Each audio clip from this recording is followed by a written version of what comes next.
He was so much stronger than me too. Yeah, he was a big fella from what I remember. A big lad.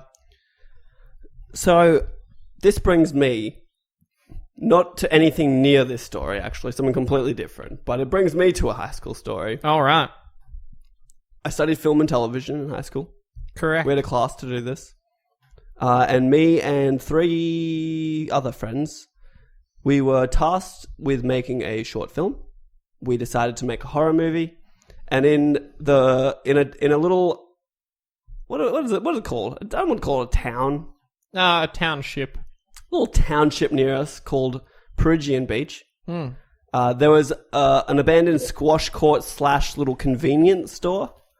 And it had been the subject to some destructive behavior, glass everywhere. Like, I think we had a party in there once where you would just break shit and get drunk. It didn't sound safe. It wasn't safe. It's fun. But it was fun. So we talked to the way our school worked when you're in senior years, you'd start early, but you'd finish before lunch. So you'd finish at like 1:20 every day. That's after lunch. But you have a 2-hour class in the morning instead of a usual 1-hour class. And we asked our teacher, 1-2 hour lesson, is it cool if we go to this squash court and film our thing? And she was like, yeah, that's cool. Just make sure you're back for your next period or whatever. So we go one morning to the squash court. We have our camera. I think 2 of us are in our school uniforms. 2 of us are not because they're in it. Oh, yeah. And so we're going through, we're filming stuff. We need sound effects and whatnot. So we're throwing, like, from what I can tell, like crystal decanters and shit from staircases to get the sounds of it breaking, throwing big shards of glass down. We end up in a squash court, which for some reason had this really freaky, like, small porthole, like a rectangular porthole with bars in it that looked through to another thing, like another, like, dark storage space, I guess. So we had a friend in that dark storage space holding a knife covered in barbecue sauce. We're shooting in black and white, so the sauce color didn't matter. It's not crucial to the story, but I want you to know about the continuity. That's a movie trick. Yeah. So we had barbecue sauce covering this blade, and all our bags are down. We're filming stuff, and then all of a sudden, out of the door we just walked in, 2 police officers walk in, grab my hands, put them behind my back, and say, "You're under arrest for trespassing and unlawful damage." Plot twist. Put me in handcuffs, sit me down, grab a friend of mine, put him in handcuffs, sit him down. They only had 2 sets of handcuffs, so that didn't work out too well. And sat us down. Funnily enough, we were the only 2 in a school uniform. The other 2 didn't get handcuffed. And then a friend of ours had to, like, really carefully walk out of this pitch black storage room holding a knife up. And they end up, it was just a fucked up event where we got arrested for filming on this someone else's property. And they sat us around there for about maybe 30 minutes, like questioning us, going over the footage we just shot, where we get put into a squad car, illegally, I might add, 4 of us in the back seat. Whoa. Yeah, I didn't want to say anything at the time. They're about to take us back to the station and file their reports, and they can obviously see as they're driving back that we're all on the verge of tears. So, like, our lives were over. And I think eventually, even though one of them was being a bit of a dick to us the whole time, eventually felt bad enough for us that they just took us back to school. Oh, that's all right. So they take us back to school. We're mortified. They have, like, a knife with them covered in barbecue sauce. They're walking into the school with us. And just out of chance, or maybe, like, word had spread because a police car showed up with 4 students, our vice principal and film and TV teacher met us on the way in. I feel like my film and TV teacher was just going to lunch, and she didn't know what was going on. Through the straws, she just got like, and let's just reiterate, she said it was okay that we did this. Yeah, okay. Did she know about the knife? No, but she knew that we were going into an abandoned squash court to film and stuff. So we get in there, we're walking in. Our vice principal does not look stoked on what is happening. She walks up as well, and the police explain to them what was going on. And we, just being dumb kids, are like, no, we told you yesterday we were going to go do this today. You dragged her in. I wasn't going to take this fucking hit. You were I'm like- drowning. She I'm was like sort of a 15 years lifeboat. old. I'm not taking this hit. And she just denies, just throws us under the bus. Like, no, I didn't. What are you Fine doing with over that. there? And then ends up like scolding us in front of these police for something she told us we could do. And that was. That's fair enough. She just dismantled your. Well, no. She probably saved you. In hindsight, she saved herself. Let's be real. Yeah, okay. But in hindsight, like, I get it. Yeah, you wouldn't be owning up to She's that. an adult. She's an She adult lose who her will job. go to real jail for like child endangerment or some shit. So Yeah. I We're get just it. some shit-stained kid. We're that's just some gonna shitty get little dicks Nothing on your record. who were like breaking shit for fun. But that was my story of getting arrested by the police in high school. It's And beautiful. getting taken back. And then everyone thought we were like legends. Fully badasses. How many chicks blew you? I'm not even kidding. For like 2 years after that, I think they showed, because we did end up finishing or almost finishing the movie we shot. And I think she actually showed that to people like as a tale, like a warning. She used to always tell us about a story of kids who filmed a bank robbery in a bank, and they told the bank about it, but they didn't tell the police. So the police ended up showing up to the bank robbery because like a innocent bystander had called the police. Wow. And told them there was a robbery going on. The police showed up and arrested them all, even though the bank knew about it. So she always told that as like a tale, a cautionary tale to students. And from then on, she would show our film and then use us as a cautionary tale as well. So like years after that, I had kids coming up to me being like, "Oh, you got arrested." You're the guy. Yeah, so I was kind of famous. Don't want to You're float moonboat or anything. You're the guy that sort of almost cried in front of all his friends. No, I didn't. I was actually a thug by the time I got back. I cried in Okay. front of the police, okay? How often did you use that with girls? You're like, well, I sort of nearly got I arrested. didn't really ever. That's the line, you know. Corn, can you help us out? Yeah, no, I'm pretty sure I used it constantly. It's what he's told me. Well, it didn't work at all, let me tell you that. Corn boss. Yes. Oh yeah. My I guess I don't know. I wasn't getting arrested. I didn't have anyone koalaing me.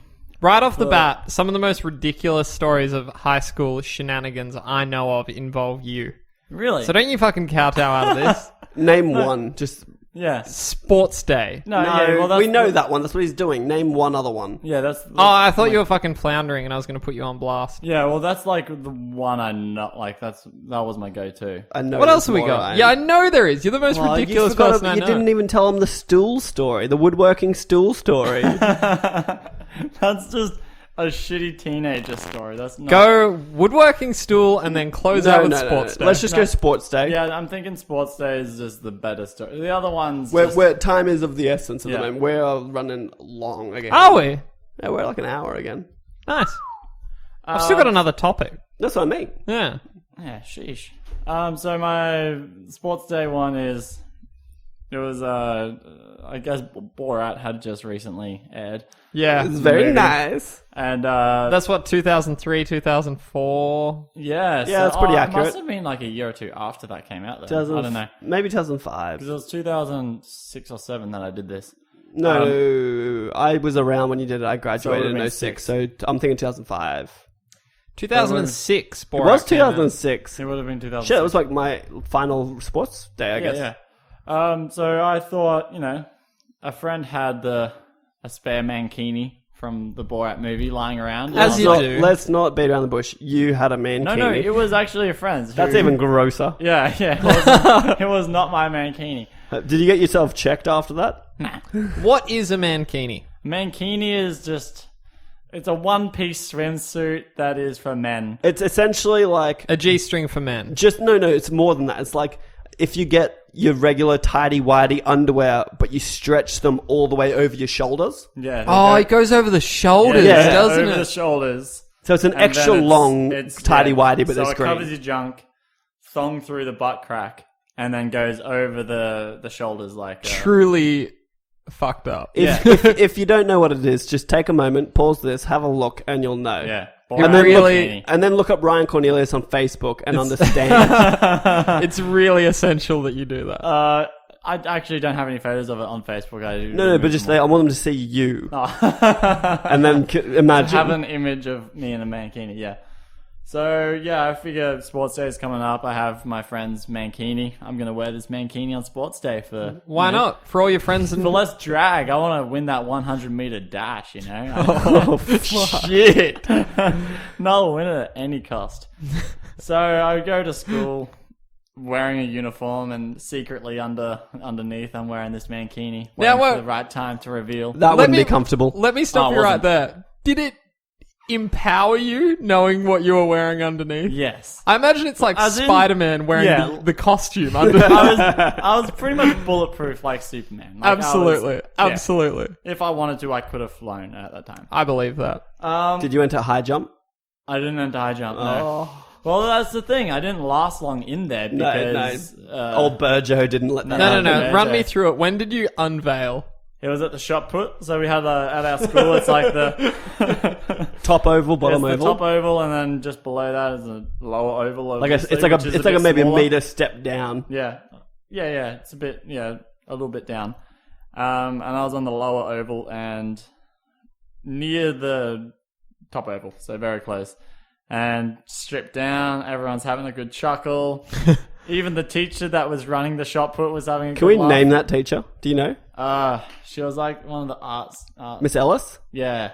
Was it really? I think it was Miss Ellis. For posterity, how many people are on this oval with you? At the shot put, I'd say around 20. How many are on the field for sports day? It was like a lot, right? Hundreds. It's like most of the school. So this is a big deal. No one else is in a fucking male G-string. No one is in this. Well, it's the entire school, so you've got, like, with absences, you've got like 900 people there. Yeah. This is split not between the insignificant. ovals, yeah. So, yeah, I'm there in my mankini, and then a friend picks up all my clothes and runs off with them. That's funny. Onto the higher oval. That's actually Can we name classic. the friend? Oh, that was Drew Gibbs. Oh, I love it, Gibbo. Yeah. Gibbo! And I was like, yeah, that's fair enough. Like, if I was... I should have seen that one coming. So then I ran up onto the top oval with him and retrieved my clothes, which is when Burjo saw me. That's Mr. Burgess. Yeah. Fucking Burjo. I'm naming people in this podcast. I love it. I'm naming teachers, getting them fucking fired and Put them on shit. blast. Yeah, you probably won't get Mr. Burgess fired for taking me off the oval for wearing a mankini. Will you get him fired for smoking a joint with him a year after school? I didn't do I remember that. that. That was fun time. Hey-oh. Did you really do that? That's No, it. I didn't, but a guy I know. Oh, Wasn't that at Jai's the old 21st? guy I know. I think that was at my brother's 21st birthday. Where Sidonia played it? Yeah. I missed most of that.